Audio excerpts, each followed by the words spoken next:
কি অবস্থা তোমার? মাথা মুছো। রুমাল কই? রুমাল থাকবে না পকেটে?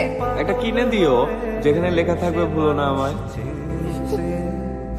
ফিরিতেছি পাগল হয়ে, মরমে জ্বলছে আগুন আর নিভে না।